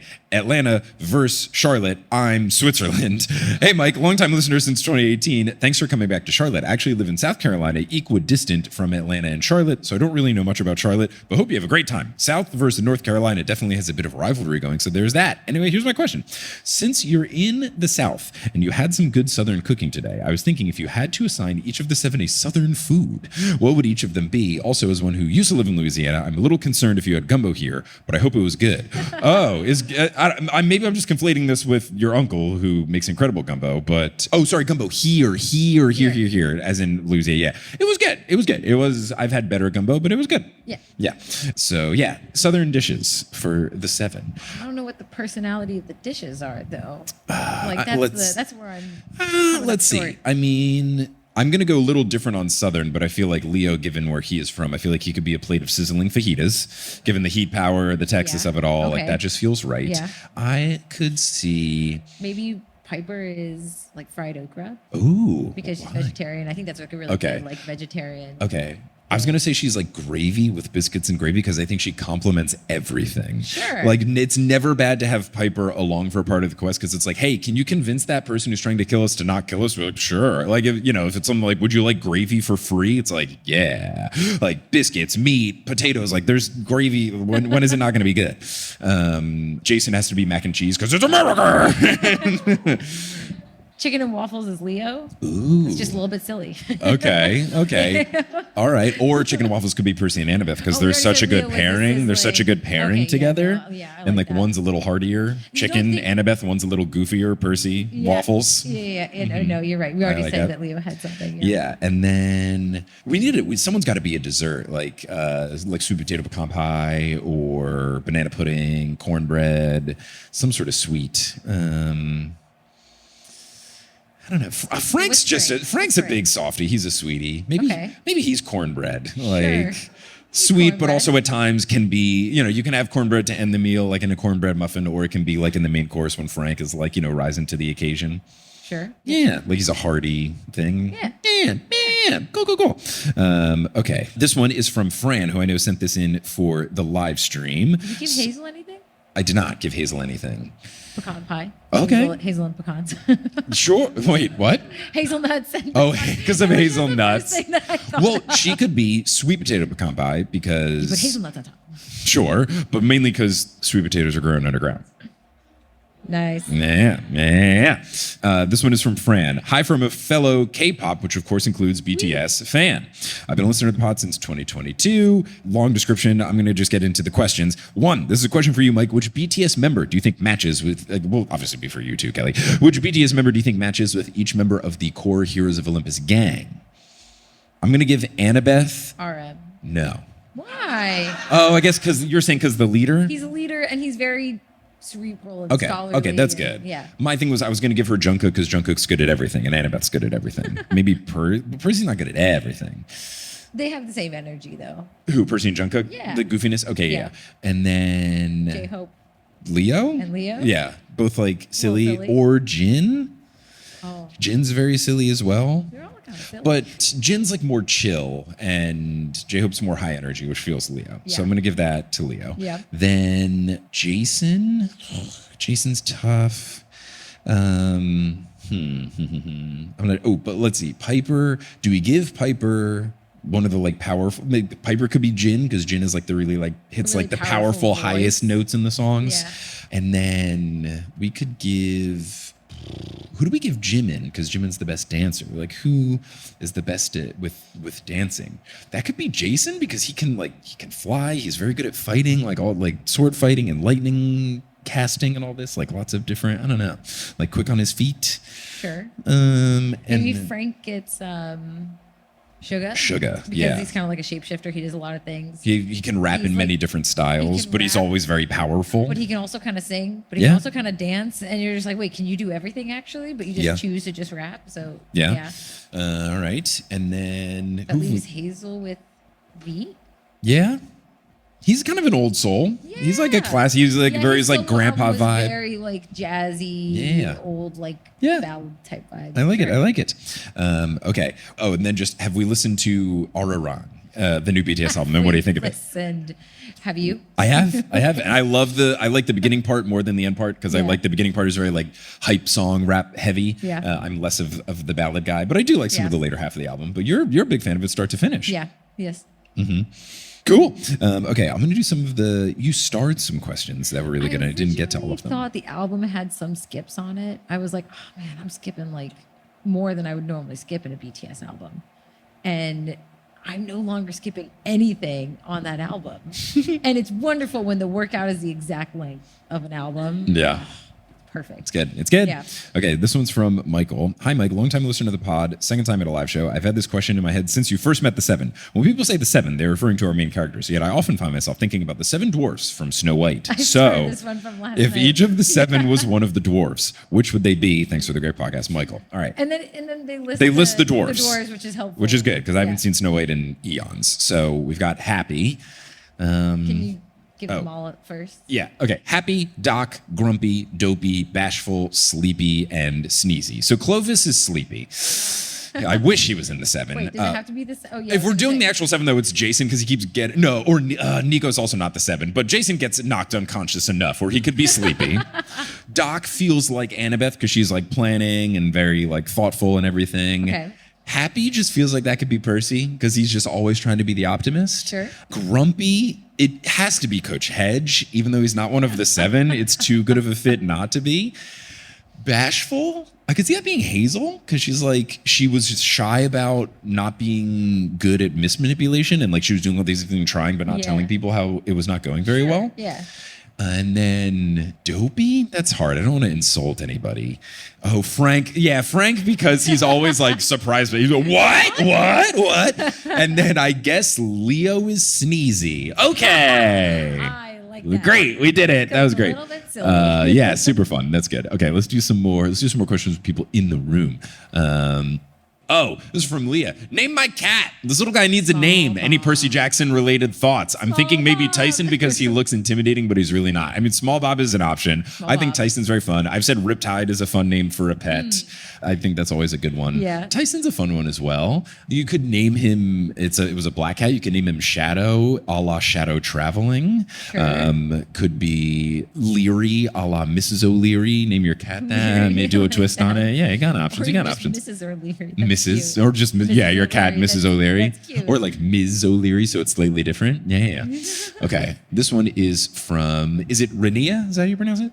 Renee. Okay, Renee. Mike, you're in one of the other BBQ capitals of the U.S. versus Texas and Kansas City. What BBQ sauces would they slather Damison's smoked Draken in?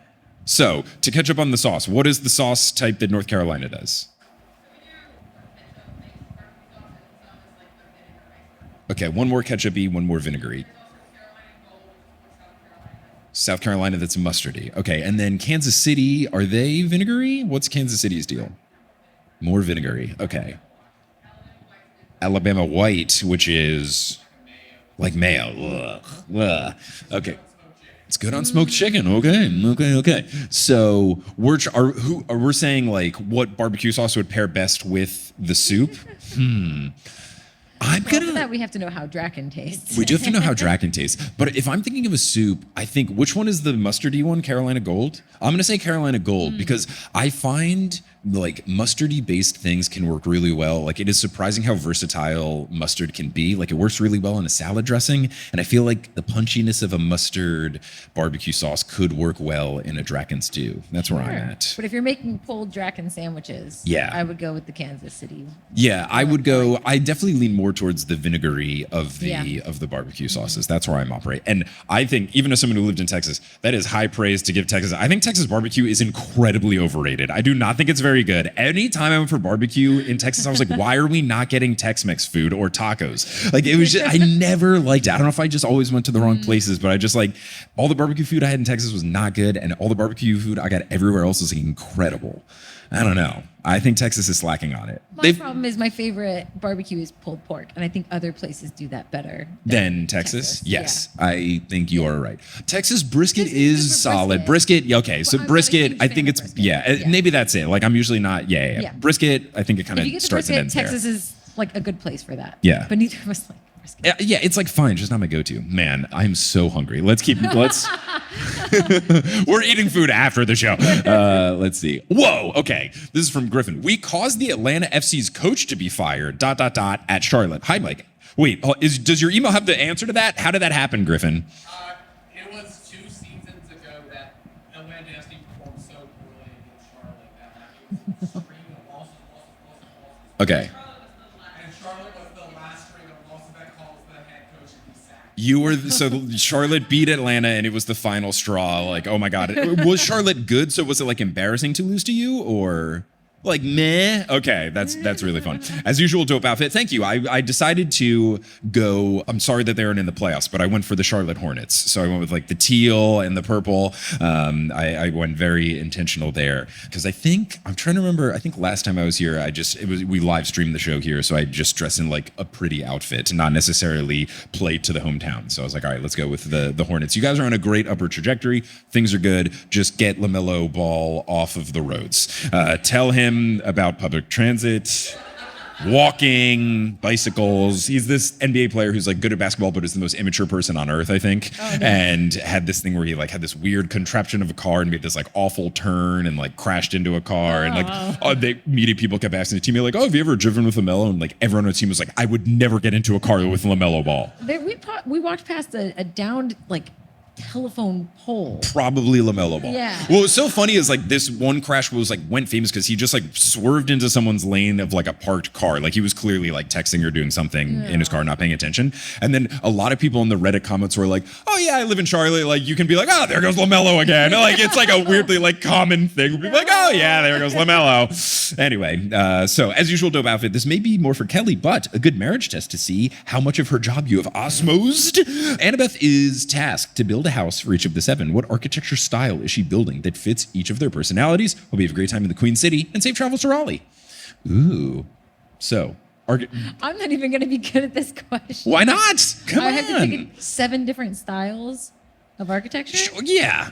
I mean, or just like try some stuff. I don't know. Or some vibes. Or at least like maybe like particular like pieces. Like who's getting a curtain wall? I know stuff. I mean, Hazel, there's a very distinct New Orleans style of architecture. Cool. And obviously, it's Yeah. going to go with Hazel. Oh, yeah. With like the things in the windows. like Yeah. semi-French, like influenced architecture. Yeah. Jason and the all-American, like, He's got a big porch. He's got a big Yeah. deck. He's got a big yard. Yeah. He's got a fence because I don't want my neighbors seeing what I'm doing. like farmhouse style yeah. interiors, but yeah. Nico's in a brutalist house.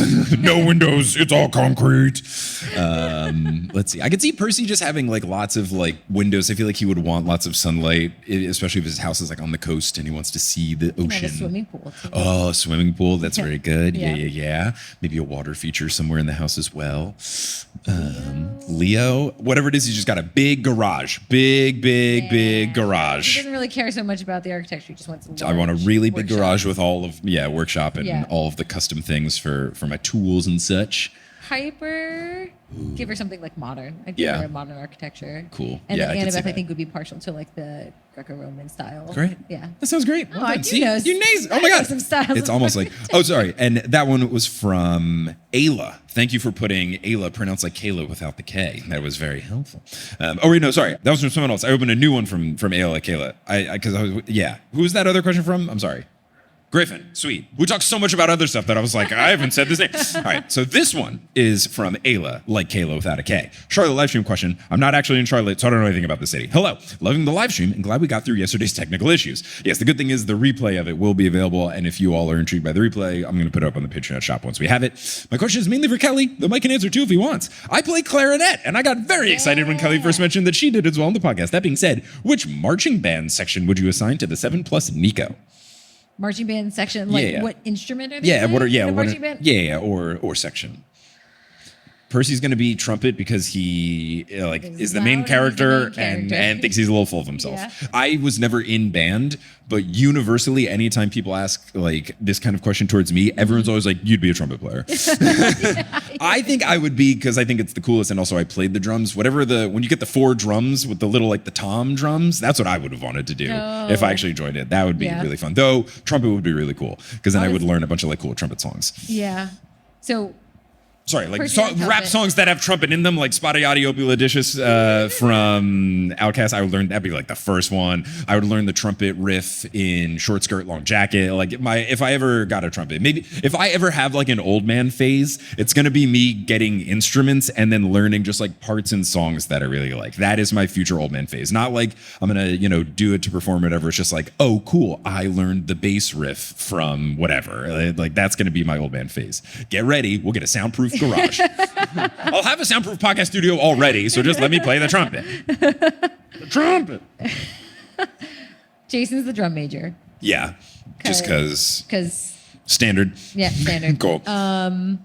Annabeth's the clarinet Because it's the coolest. because it's the coolest. Oh yeah, you know what they say about clarinet? It's the coolest. I was gonna give Piper the flute, but I feel like she needs something. Not that the flute's not powerful, all you flautists out there. But maybe she's a piccolo. Piper? Yeah. I mean, yeah, high pitched, like shrill, like kind of the like powerful little like voice that really like gets through your Yeah. ears. Yeah. Leo's a tuba. Oh, why? I mean, it does feel right. Leo does feel like he would pick the tuba. I can't describe it except like it does sound incredibly correct. Hazel. I'm feeling trombone vibes, and I don't know why. I also am feeling it, and I can't. I mean, Yeah. it's very New Orleans. It's a very. Every time I imagine someone playing "Oh, When the Saints Go Marching In," it is on trombone. Like I was trying to think of like pulling from the underground is what I was like feeling with. Oh, the slide. yeah. That's But fun. That's that fun. works too. Frank. Cymbals just crashing into the scene. Sure, we'll go with cymbals.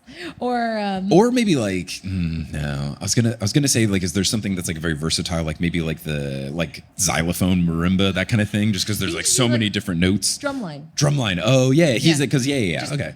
That's all fun. the drum line. That's fun. Okay, here's a question from Sarah. The subject line is Q&A. I'm watching this while at my job. Nice. Thanks for working so hard for us live stream people. We appreciate you. Also, please tell Kelly I love her sweater. You've gotten so many compliments on this sweater recently. I love the It's good. sweater. We got it in New York City. It's right by Central Park. I don't remember the name of the store. remember the place, It's yeah. right by the 57/7 Metro stop. Yeah. So next time you guys are all in New York, They had go so many there. designs, They have it so was many hard designs. to pick from. It was really tough. There's so many cool ones. There's one that just had like full crocheted lemons hanging off. Just like big, heavy lemons. Just, like, hanging If off you're the a jacket. kindergarten teacher, you gotta go to this store. Yeah. So here are some question options. 1, while waiting for the live stream yesterday, the chat had divisive views on celery. Would you care to weigh in? Raw? Cooked? Yeah. That's where I'm at. How do you feel with I celery? agree. Let's see. Unless ants on a log, then Okay, ants and all are Yes. good, but I still like celery. I just feel like when you saute it, especially like golden trio stuff for Southern cooking, like it is a new alchemy. Like the celery and the jambalaya we make, it's just like, it's my favorite part. I put way more celery than the recipe calls for because I think it just tastes so good. Obligatory 20 to midnight question because I love 20 to midnight, my D&D stream thing, which everyone can check out. Adventuring in a group of 3 is common both in Percy Jackson and 20 to midnight. If you were to draft an ultimate trio, what character combinations from the Percy Jackson books and 20 to midnight would you team up and why? So you could just put together a team of 3, but if you're making like a trio to go out on like some sort of quest, who are you taking?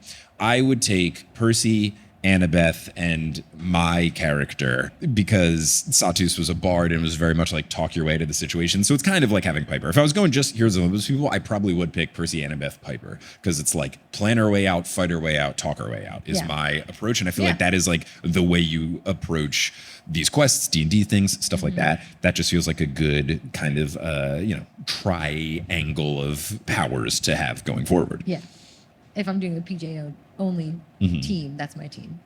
Okay, Also, cool. 'cause Piper's my favorite. You can't Piper's have your a team- favorite? Oh, and nice. You can't have a team without Percy and Annabeth, but Piper's my other. I mean, favorite. you could. No. Nah. No. Okay, so let's go with this last one because I think this is a fun, like, always guessing stuff is fun. This is from, I think it's a stream person. I hope I'm saying your name right. It's from Maniki. They put pronounced Ma-Ni-Ki. So Maniki. Mike and Kelly, hello from the stream, both yesterday and today. Thanks for arranging this makeup stream. Here's the serious question. Now that Nico's become our queer icon of the Percy Jackson extended universe, how would you like to see more queer representation in these stories? And do you have any speculations on who the next person from the existing characters would be? Makes sense / benefits their story kind of way. So, and shout out to the stream chat folks yesterday. It was a wholesome time. Yeah, when the stream was just like not working for the first like 30 minutes, everyone just like having a fun time in the chat, talking about what snacks everyone was eating. It was great. It made me feel very happy. So, if you had a guess for someone to later reveal to be a queer character, do you have someone who you think would be likely or someone that you think would fit? I mean, most of our gang is paired up in heterosexual relationships. So That's I don't true. So it know makes how it to- tricky. Yeah. Yeah. And knowing some future things about some characters. Oh, I don't yeah, wanna right. say That's- too much. What was the first part of the question? It's Was just not predicting things. no. It was just they asked another yeah, question, but this is the yeah. one I would do. Just like trying to predict if you think. I mean, I can like do an absolute softball, which is I know the other person in The Sun and the Stars will Solace. So I wonder. I was gonna say. I wonder. Can't imagine. The next one will be. Yeah, I can't. No idea. But I could see. I think we talked about this like with Artemis. I don't know that there isn't a character who is explicitly ace. More of just like we talked about how like Artemis, like that was an interpretation that people saw in the Hunters with the whole like leaving boys behind and stuff like that. I could see someone being asexual and that like actually being a plot point. So I could see whoever of Raina and Piper doesn't end up with Jason, I could see maybe like realizing like, oh, actually, I don't need a man. And then that being, I would maybe say Raina would be more likely. And maybe she has this realization of like the whole like being with Jason was just the pressure. Like that could be an interesting thing. Like if Jason stays with Piper and then Raina has this whole thing of like, oh, I was supposed to be Jason, I was supposed to be Jason. Maybe she has this realization of like, I never actually liked Jason. I just like, it felt like what I was supposed to do. And when I think about it, like I'm a strong leader and I've been on my own, like maybe I don't need a boy, and maybe she becomes a hunter. So like that could be my like big, like, I don't know, take a big swing guess. I don't know. And everybody's trap door has been installed. So we got to make sure we don't say anything. So that we don't all get teleported to Atlanta. That's going to be the end of our show. Thank you all so much for coming out to the show. Thank you everyone coming to the stream. Appreciate that as well. Give it up to Kelly for being an incredible guest. Give it up to Sarah for running the merch table. Give it up to everyone here at the Comedy Zone for being so helpful, from security to sound to behind the scenes stuff to everybody helping us out. Thank you. This whole team made everything so smooth. So big round of applause for the Comedy Zone folks. And shout out to... When I showed up, the very, very helpful head of the security team. Oh, love the head of security is brought me love right it. in, but I thought I was in trouble. No, she's Did just I so on top did of I do it. something? She I was like, telling me I'm not before the show, allowed she was in, like, "Are people gonna heckle? Like, I'm not afraid to kick people out." She's like, "You tell them I sent them. Like, you tell them I'm gonna come after them." She's great, so about I it. was like, am I too late? I'm not allowed in. Like, I'm with him. I'm with the show. Here's my wedding ring. I promise. Right back to you, and I was like, oh, okay. No, super on top of it. Love it. Shout out to Kelly's mom for watching the baby so that Kelly could be at the show. So fun. And I think that's it. Shout out to this guy for helping make sure the stream phone propping up was working. Thank you, Beanie Beard guy. But yes, thank you all so much. This was super duper fun. Oh, I normally do you have your phone on you? Can I take a quick video? Because I always take the video of me saying Percy later, and I want to continue to document it. So I had such a fun time here in the Queen City. I will have to make my way back. Always have a fun time. hanging out here, performing here and all that. But until I return, until then, thanks so much for coming out, everybody.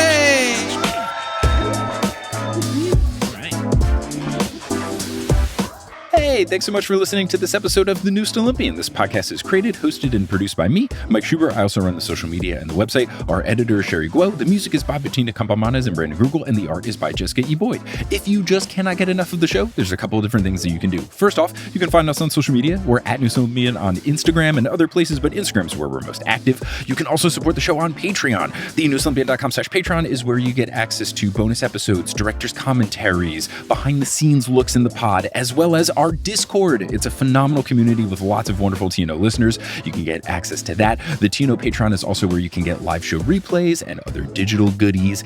But you can also go to thenewsolympian.com/merch to rep the show with some physical and digital merch as well. Speaking of the Patreon, let's give a shout out to our producer level patrons in the Olympic court level of the Patreon. So shout out to Kelsey Gillespie, Vicky Garcia, Frida, Megan Moon, Polly Burge, Nikki Harris, Tatiana Schmidt, Sam Reeby, Mrs. O'Leary, Milo Kim, Sandkoff, Rayla Matthews, Sky Mallory, Mick Walters, Grace, Bradimus Prime, Skylar Sisters, Scott Sheldon, Ann M. Thayer Cohen, Bella, Percy Jackson, Kit Kat Crumbs, Andrea, not Andrea, Terry Rothfuzz, Certified Ghost King's emotional support friend, Lee Hartley, Marco Redhouse, and Raccoon Moon 149. If you want to support the show in a non-monetary way, word of mouth is huge, goes a long way for podcast growth. So you could talk about the show with someone directly, you could post about it on social media, you could leave us a rating and review on whatever podcasting app you're using. All these things really do help. I appreciate anyone who has done it in the past or will do it in the future. But I'm just so thankful that you tuned into this episode, and I hope you tuned into our next episode, which will be on June 8th, where we'll be joined by Kevin McCain to break down chapters 40 through 42 of the House of Hades. But until then,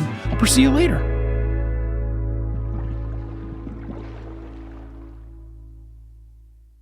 Hey everyone, how's it going? It's me, ASMR Mike. So currently with me, I have water in a coffee mug that I purchased in Wellington, New Zealand when I was on tour. And this coffee mug is pink, and it's got, I don't know the name of pottery terms, but it's basically got like the rough like pottery bottom and then like a pink glaze on the top, and it like drips down in like a paint drip kind of effect. But in the exposed portion, like burned into it, is the phrase, "I can't live, laugh, love in these conditions." So first I will kind of just like rub the rough part, and I'll rub the smooth part. And then I'll do like clinkly fingernails on both. Here's the smooth part, and here's the rough part. And then I'll take a nice loud sip of my water. Thank you so much for listening.